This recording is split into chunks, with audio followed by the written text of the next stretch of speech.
Salutations, ici Geoffrey de Formaclette et dans cette série de vidéos sur l'alimentation pour améliorer le microbiote intestinal, on se retrouve pour maintenant cette fois-ci la troisième phase qui va inclure donc l'introduction des fruits mûrs et crus. Une fois que l'introduction des aliments cuits ne provoque plus d'inconfort digestif, on peut passer à l'étape suivante en ajoutant progressivement des fruits mûrs et crus. Les fruits crus sont généralement plus faciles à digérer lorsqu'ils sont bien mûrs et ils apportent surtout une richesse en micronutriments facilement assimilables. Leur teneur élevée en antioxydants et en vitamines thermosensibles, comme la vitamine C, est précieuse pour soutenir à la fois la santé intestinale, mais aussi la santé d'une manière générale. Dans un premier temps, on va privilégier des fruits sans peau et sans pépins, comme la banane, l'orange, la pomme, la poire bien mûre ou encore même la mangue. Si ces premiers fruits sont bien tolérés, on va pouvoir ensuite introduire progressivement d'autres fruits plus fibreux ou contenant des graines, comme les fraises, les framboises ou les kiwis, tout en observant les réactions par rapport à son système digestif. Fruits mûrs et dysbiose intestinale. Plus un fruit est mûr, plus il sera digeste, mais aussi plus son index glycémique sera élevé.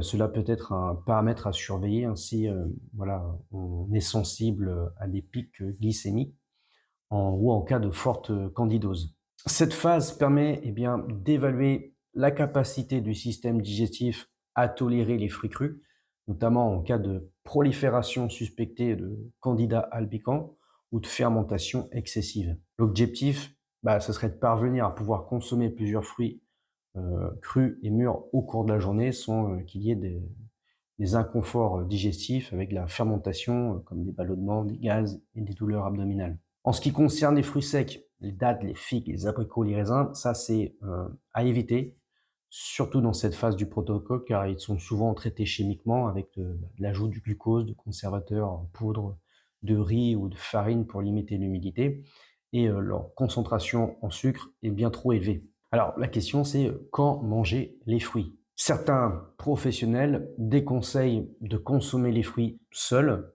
ou en début de repas pour éviter les pics glycémiques. D'autres, au contraire, recommandent de les manger à jeun ou en premier le cours d'un repas pour favoriser, au contraire, une digestion rapide et éviter qu'il y ait des mauvaises combinaisons alimentaires. Bon, dans tout ça, moi-même, j'étais perdu, hein, je savais plus quand manger les fruits. Il y en a même qui disent que voilà, il faudrait même plus consommer de fruits puisque il y a une sélection au fil des générations qui font que maintenant les fruits contiennent beaucoup plus de glucides qu'avant.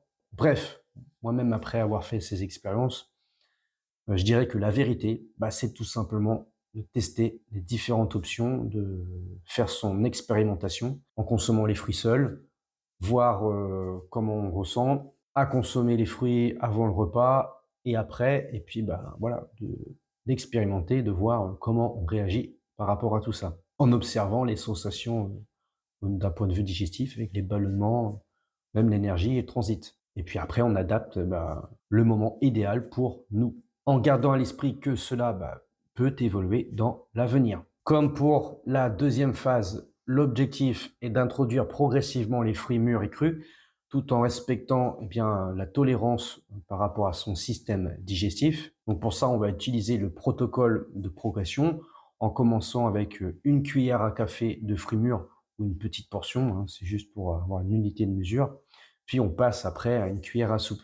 Ensuite, on peut tester la moitié du fruit en fonction de sa taille. Et puis enfin, si tout se passe bien, on peut consommer le fruit après en entier. Cette phase avec l'introduction des fruits crus peut durer sur plusieurs jours. C'était donc la troisième phase avec l'introduction des fruits crus pour continuer à améliorer la santé de son microbiote intestinal. Ici, il n'est pas question à la fois de faire des monodiètes où on va consommer uniquement des fruits lors d'un repas, en se gavant de fruits avec les smoothies de 4 bananes et en plus en rajoutant des dizaines de dattes.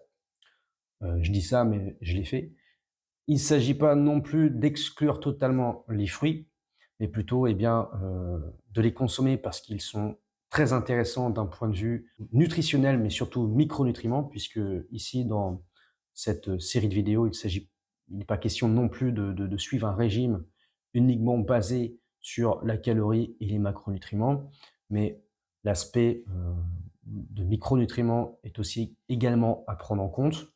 Donc les fruits, pour moi, sont de meilleure qualité d'un point de vue nutritionnel et au niveau de l'assimilation que des compléments alimentaires qui ont été transformés, qui la plupart sont synthétiques et qui sont pour lesquels on isole une vitamine, chose qui n'est pas le cas quand on consomme un fruit entier qui comporte plusieurs vitamines, plusieurs minéraux qui interagissent entre eux. Et on peut faire l'analogie avec la musculation sur le fait que voilà, je fais de l'isolation et puis je travaille sinon avec des mouvements complets qui recrutent plusieurs articulations et plusieurs groupes musculaires en même temps, même si bien évidemment il n'est pas question non plus de rejeter complètement et totalement des exercices d'isolation qui peuvent être intéressantes. Néanmoins, ça ne doit pas substituer à des mouvements fondamentaux, des mouvements polyarticulaires, et donc c'est le cas avec eh bien, l'alimentation où les compléments alimentaires ne doivent pas substituer la consommation de fruits. Et donc, si vous étiez dans cette situation pour laquelle vous êtes conscient qu'il faut consommer des fruits, mais que à chaque fois que vous mangez un fruit, vous avez des réactions au niveau du système digestif qui sont inconfortables, et ben là,